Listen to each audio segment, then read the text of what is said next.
For this one, we've got, evaluating expressions, but this time it's going to be an absolute value expression. So we'll make the substitution and then play the game.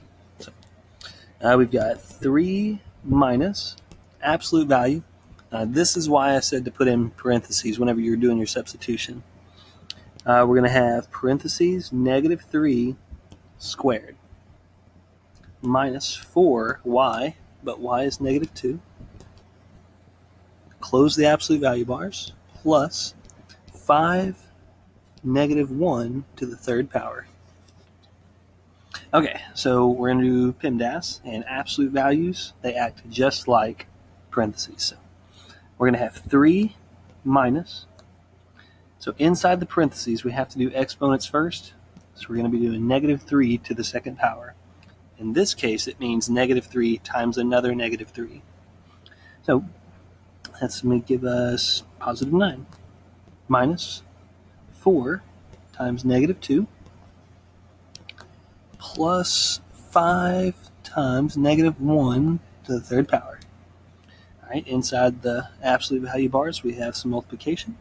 So we'll have 3 minus 9 minus 4 times negative 2 is negative 8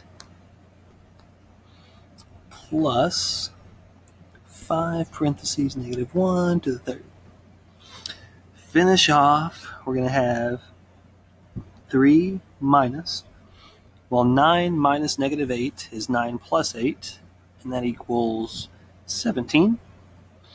All right, so we have the absolute value of 17 plus 5 times negative 1 to the third power. Let's see, we're going to do 2 steps here. We're going to simplify this, and we're going to go ahead and raise negative 1 to the third power. So this is going to be 3 minus 17 plus 5. Negative 1 times itself 3 times will be negative 1, because it was an odd number of times. Multiplication, 3 minus 17 plus negative 5. 3 minus 17 is negative 14. And negative 14 plus negative 5 is negative 19. Boy. All right, one more example for you. Okay, in this example, we've got a square root expression. Let's make our substitutions. 6 minus, instead of an x, we have negative 3. Open up our square roots. Instead of a y, we have a negative 2. And instead of a z, we have 120. Okay, so the square root, what's under there is going to act just like parentheses, so we have to do everything in there first. We'll start off with negative 2 raised to the third power.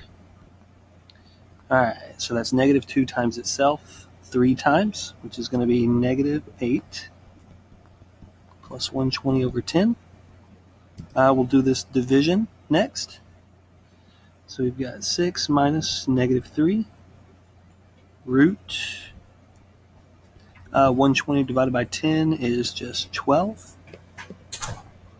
Negative 8 plus 12 is 4.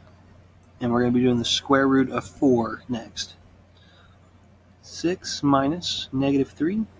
All right, everything under the square root is equal to 4, and the square root of 4 is 2.